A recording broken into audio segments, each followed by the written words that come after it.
آه، اسمحوا لي. خوتي العزاز، كي نسمعوا باللي كل واحد في الميدان تاعو. إلا رحنا خاصة للأمن الغذائي والاقتصاد ومنا، يعني رانا بصفة عامة رانا نهضروا على القدرة الشرائية ولا كاليتي دفي، نوعية المعيشة تاع المواطن. أنا بالك ما على باليش نشوفها من منظور واحد آخر ولا نروح أبعد من ذلك. انا الاستراتيجيه اللي نشوف فيها اللي هو يمشي بها النظام، انا ما نشوفش باللي النظام ما قدرش للميدان تاع الفلاحه ولا ما يعرفلوش، وما نشوفش باللي ما قدرش للميدان تاع الخشب ولا الميدان تاع البيطاره ولا الميدان تاع الاخر، ولا باسكو هما اللي حرقوا، هما اللي يحبسوا الامبورطاسيون، وهما اللي الرئيس تاعهم خرج قال بلي ما على باليش باللي حبست لامبورطاسيون، وهما اللي ريبوا الديار في ميدان السكن والعمران، وخرج الرئيس تاعهم قال لهم بلي انا ما على باليش باللي راهم يريبوا في تيبازا، وهما اللي شعلوا الحرائق، وهما اللي ما عوضوش، وهما اللي كذا هما اللي كذا هما جميع سبب المشكل اللي يكون هما. وفي اخر المطاف كي تخلى كامل يخرج لك الرئيس تاعهم وكانه معارض، كأنه حزب معارض. أنا نقول لكم حاجة واحدة أخرى، هذه أمور ممنهجة وأريد لها أن تكون. نعاود الكلام اللي قلته للخويا روبال مقبيلة، قبل ما تكونوا انتم الجمعة المباركة هذه خوتي، قبل ما تكونوا لهنا قصرنا في واحد النقطة نعاودها اللي هي كاين سياسة تجهيل زائد تجويع ممنهجة تمارس ضد الشعب، خاصة تفكروا برك ويحيى كيفاش كان يهدر، خاصة منذ انطلاق الحراك لهنايا، اللي الحراك يشوفوا فيه خاطر محدق بهم قادر يعصف بهم في أي لحظة. دونك زادوا اكسيليراو وسرعوا من الوتيره تاع الاستراتيجيه هذه. وعلاش؟ التجويع زائد التجهيل يساوي صناعه بهيمه بشريه يسهل التحكم بها كالقطيع.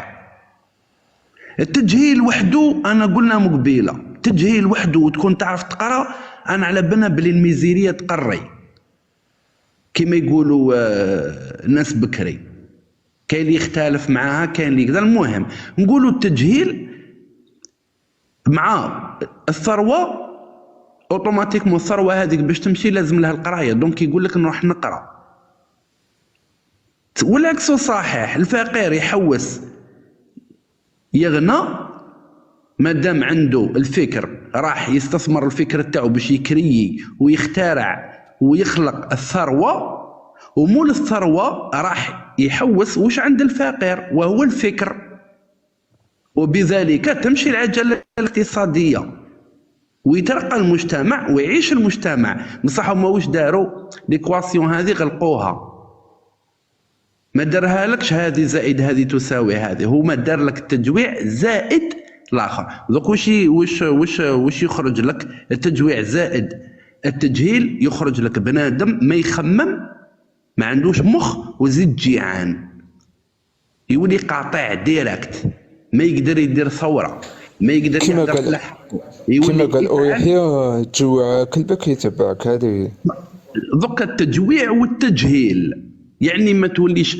ما تولي امر طبق، تولي تقعد لك غير الكاسكيطه اللي يحوسوا عليها، ما كان لا اقتصاد لا مصانع لا والو، كان غير الجيش والكاسكيطه باش تقدر تسير القاطع، تقعد لك غير الكاسكيطه هاي لك عبز وارواح، وقف اهبط، تولي ما تخممش وجيعان، تولي تخاف على شهريتك، وامر طبق باسكو ما تخممش، ما تحوش تعرف الى اوامر قانونيه ولا لا. دونك الاستراتيجيه هذه ما راهوش خلل اقتصادي ولا كان عندهم مشكله تاع سوء تسيير لا، هذو ما عندهمش حب الانتماء، هذو مجرد مستعمرين وما عندهمش حب الانتماء، ومجرد خونه يحكموا البلاد بالوكاله ويمدوا مصالح البلاد والثروات تاعها للخارج باش مقابل الشرعيه والكرسي، وبالتالي كيمدوا المصالح ويجوا القوار لهنايا يدوا الثروات بالشركات الكبرى، اوتوماتيكمون هذا الحثاله اللي حكمتنا يخدموا شركات صغار ويعودوا هما يخدموا عند الشركات الكبار، دونك يحافظوا على الكراسه وزيد قاعدين ياكلوا معاهم في الريع عن طريق الشركات تاعهم اللي راهم حاكمينهم، وهما اللي راهم يقدموا اللوجيستيك والخدمات ويركريتوا الخدامين للشركات الكبرى هذه.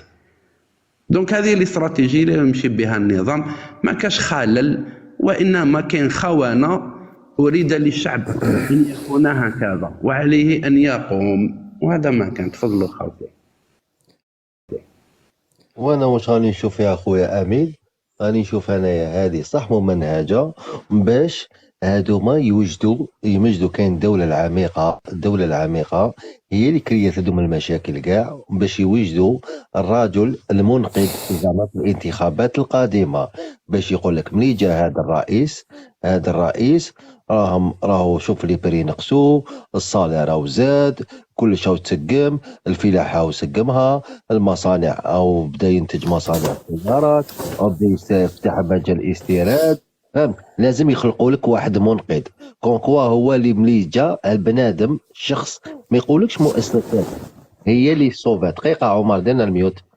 ما يقولكش المؤسسات، بنينا مؤسسات هي تمشي وحدها، يجي يبنيو لك على شخص، توجور تريح تقدس في الاشخاص.